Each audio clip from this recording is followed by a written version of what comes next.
Bob, thank you. Good afternoon. It's a real honor to be here, especially after I heard about your string of star-studded speakers. Really a pleasure to be able to talk to you here at your gathering in Washington. I want to thank you, first of all, for what your industry stands for. And I know your industry stands for trying to help people. And if there's a mission that all of us should be about, it is that. It is cures. I see Margaret here with Faster Cures. It is about trying to chase that and to see how we can enhance people's lives, no matter which side of the philosophical spectrum we're on. So thank you for that. And I want to first start with a story that I think brought home to me the importance of your mission and how it lends itself to what we should be about here in Washington. The story is about a little girl named Gabriella Miller. And Gabriella Miller was 9 years old. It was a year and a half ago. And she was diagnosed when she was 9 with an inoperable brain tumor. And her family, they were obviously quite struck by the tragedy of this when Gabriella was diagnosed. But what they did is they took her, this little girl, who had such a love for life, a force of nature really unbelievable. And so what happened is they took her outside when she came home from the hospital, and they gave her a walnut. And they said, this is what you have, something this size in your head. This is what we need to go and break up. So they put the walnut on the driveway outside their house, and they took a frying pan and they gave it to Gabriella, and they said, smash that walnut. That's what we have to do to what's going on inside your head. We need to go and break this tumor up, but we got to find a way to do it. We have to find a cure. So what happened from all that is the family started the Smashing Walnuts Foundation, and they went about a journey that lasted about a year and a half until Gabriella died, trying to raise awareness, trying to raise funds, trying to attract attention to this issue of pediatric cancer, pediatric disease. And it came to me, of all things, by a friend whose wife had seen it on YouTube, seen Gabriella's story. And I would commend it to you, if you can remember, just YouTube Gabriella Miller. You will see what I'm talking about. This young girl has did a series of YouTube's videos to compel us in Washington to act. She pleads when she's become very affected by the tumor. Her eyesight is affected, you can tell, but still so impassioned about the need for Washington to stop talking and start acting. So she really became an inspiration to me and my team, and many of you know Cheryl Yeager, who's here. I'm going to embarrass her, who works with us on a lot of the issues that we're concerned about. And we decided that we were going to name a bill after her. And one of my colleagues from Mississippi, Greg Harper, together with Peter Welch on the Democratic side of the aisle, had a bill in to address the issue of pediatric medical research. And the bill basically said, we're going to take some monies from another area we don't feel is as much of a priority and put it into pediatric medical research. And last week, we attended a signing ceremony with the Miller family, bipartisan senators, members of the House, and President Obama signing this bill into law. Tremendous, tremendous symbol, I think, of where we can come together in this town. Now, it wasn't everything, because it was $123 million. And you know, in Washington, that's hardly a comma. But it's a start. It's a start to say that we've got to all learn to set aside differences and learn to come together on what's most important. And that is if we can find a way to accomplish the end of trying to find a cure, trying to save lives. So my message to you today is really to be here to say I am 100% wholeheartedly in the corner with you of promoting an ecosphere of innovation. Because I believe that that ecosphere of innovation is what's necessary for us to find cures. It's what's necessary to make sure that other kids like Gabriella don't lose their life to pediatric cancer. And in order to do that, I think that we've got to work very hard to what I say is get the scale, the balance on the scale of risk versus caution right. And unfortunately, sometimes it seems that the cautionary trend has overtaken what it is that we in this country really have been famous to breed, which is risk-taking. We got to get that scale, that balance right. And so I think there's 5 things that we need to do to promote this ecosphere to get the balance right on that scale. The first is we need to have a federal commitment to cures. And the first thing behind that is a commitment to federal funding for research. And that is NIH, NSF, and the myriad of other federal agencies that are involved in basic science and translational research. And I have taken a strong position publicly that we in the majority, and I know the minority joins us, in saying we are for increasing federal dollars for research.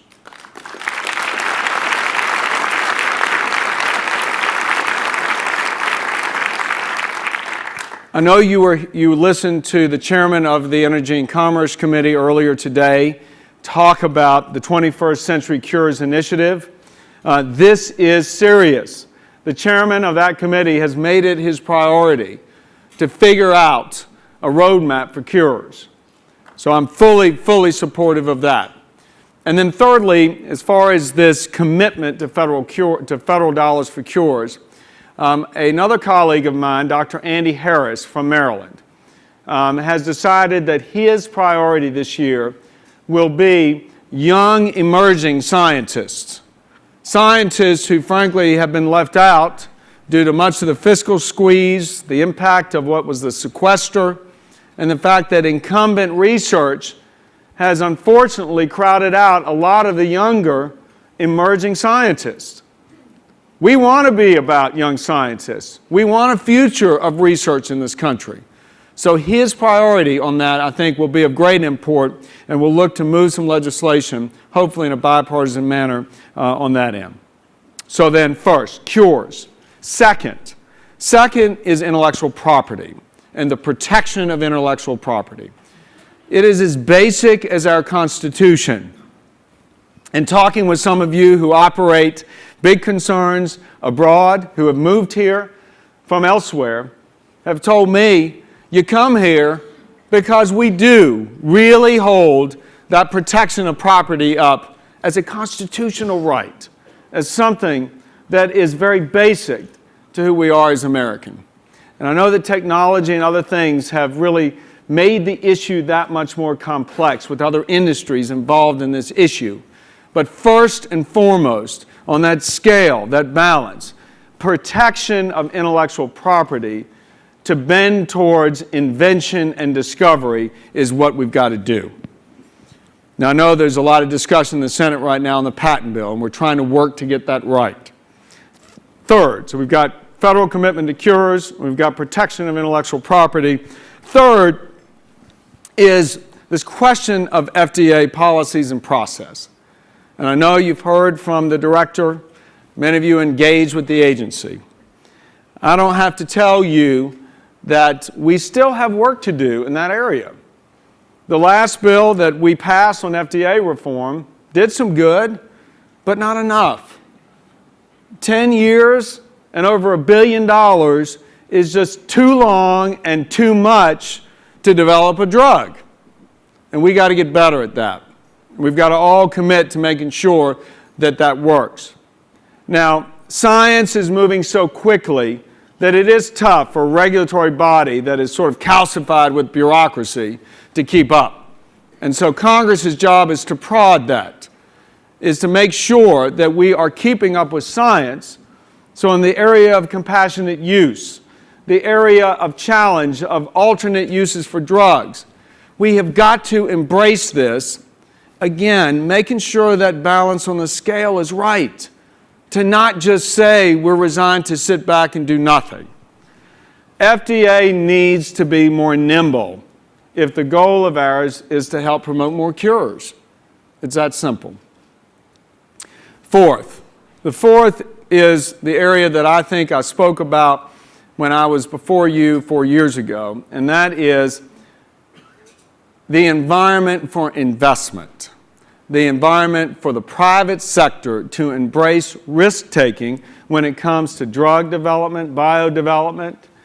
We've got to make sure that this country is still the place for us to attract entrepreneurs, to attract those willing to engage in risk-based investment.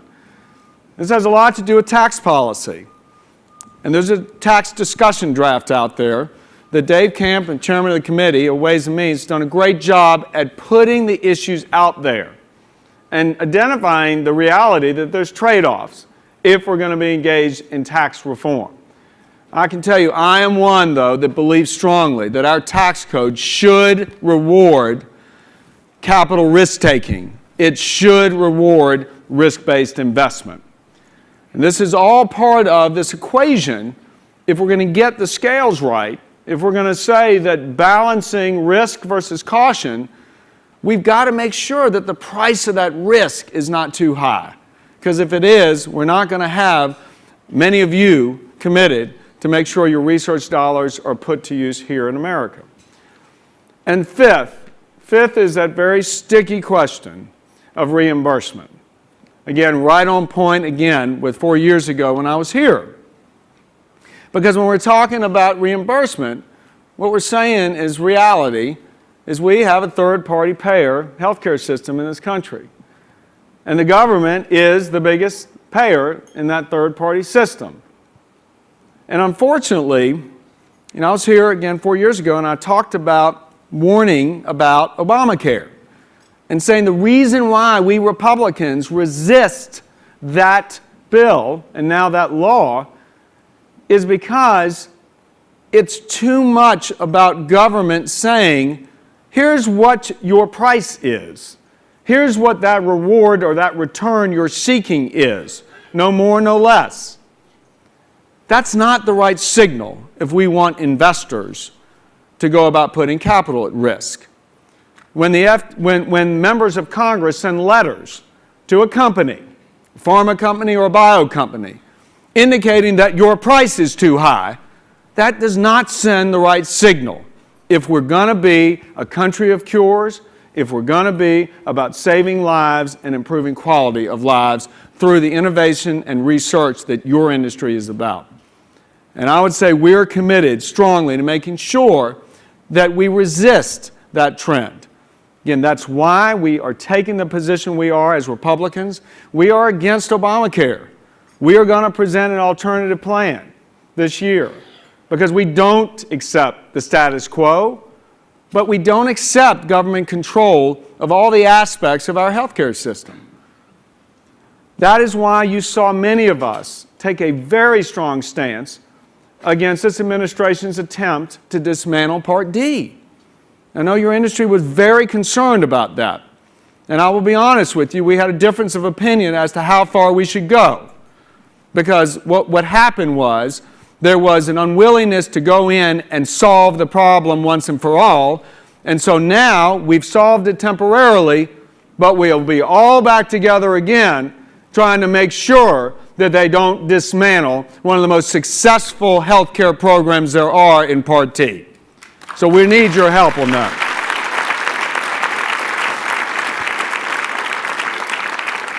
So I just want to sum it up by saying thank you. Thank you for being here. Thank you for taking time to concentrate on why it's so important to engage in the system of democracy, why we need to be champions for innovation. It doesn't just happen. It is a lot of hard work and a lot of opposing forces.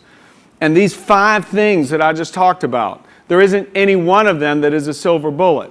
All of them are part of what we've got to be about. All of them really go back to Gabriella, because we should make sure that cures are the norm, not the exception. And we're going to have to fight hard to get there. So thank you very, very much.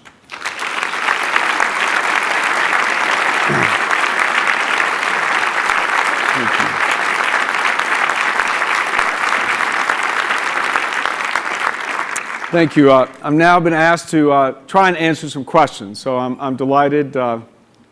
Who's up?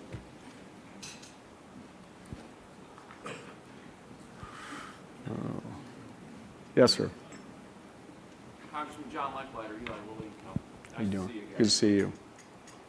What's your view of the discussion that's been going on about immigration reform?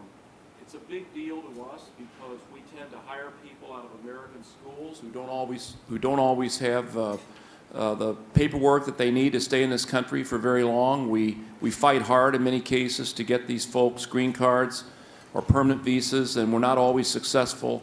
We're looking for the best and brightest from all over the world. We'd like them to stay here and work in our companies, but we've got a system right now that makes that difficult. Yep. I think I would say certainly we've put that bill across the floor in the House a year and a half ago. It passed. The reason why it's not passing now is there's a desire to have comprehensive reform rather than for us to try and do the things that we can do together. And my attitude's always been, let's start working together. You know, this Gabrielle Miller bill, that was about starting to work together. Right? It says, okay, we got real differences when it comes to health care and taxes and deficit reduction, but surely we could agree cures is important, and surely we could agree taking money from political conventions and putting it into medical pediatric research is better. So that's what I would say about stapling green cards to diplomas, H-1B visas. We are the country that wants to attract the world's best and brightest.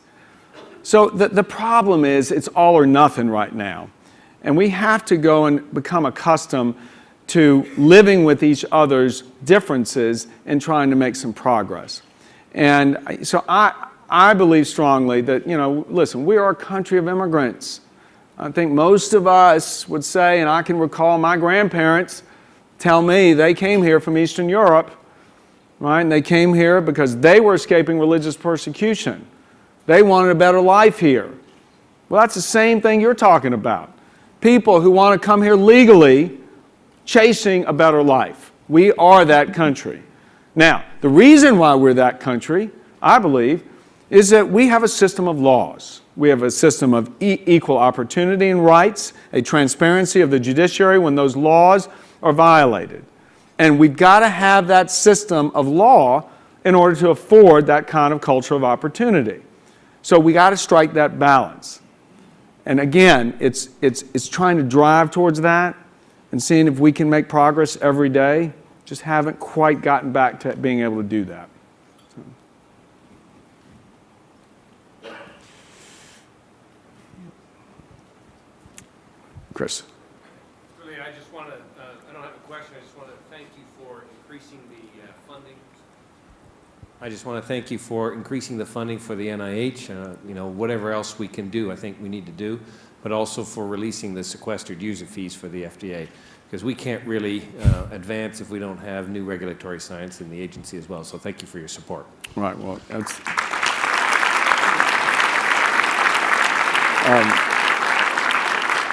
seemed to have been a no-brainer and some kind of counterintuitive consequence of sequester and the way all that happened when fees paid or identified for use and then all of a sudden taken away. Certainly not what we are about as a country of laws. So thank you for standing up and being forceful in that issue, making this town react.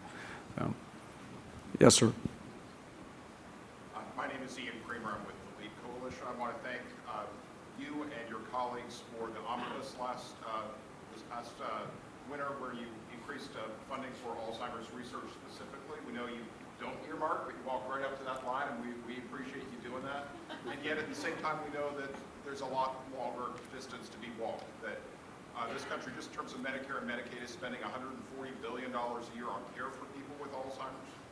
We're spending $140 billion a year in Medicare and Medicaid on care for people with Alzheimer's at a time when we don't have a cure, a treatment, or a prevention to offer that fundamentally changes the course of the disease. And we're only investing, even after the omnibus, about $550 million a year to solve a $140 billion a year problem. And I know your personal commitment to neurodegenerative diseases, including Alzheimer's. I wonder what you can tell us about plans on the House side to make a greater investment to overcome Alzheimer's rather than just treat its consequence. So, typically I think when you would raise a point, we need more money. That's not unlike anybody that comes to this town, right? But when we're talking about cures, when we're talking about research that can beat back a disease, ultimately we're talking about saving money. Not just saving lives, certainly more important, but saving money. So our goal should be to advocate that this is the fiscally responsible thing to be doing. And given the limited nature of dollars right now, we ought to be looking for areas in which those dollars are not well spent and don't have that kind of return. Look at the return when it comes to Alzheimer's cures as far as expenditures are concerned.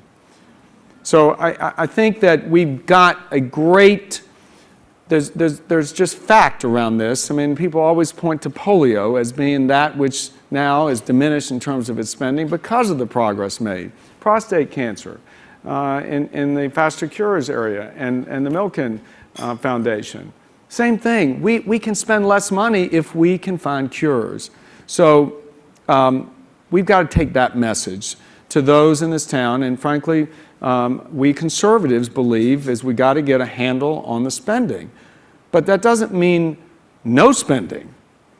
I mean, that's the point. And I always go back and tell my colleagues, when Ronald Reagan was first inaugurated, he had in his speech the line that everybody remembers, and it was, government in the current instance is not the solution to our problem, it is the problem.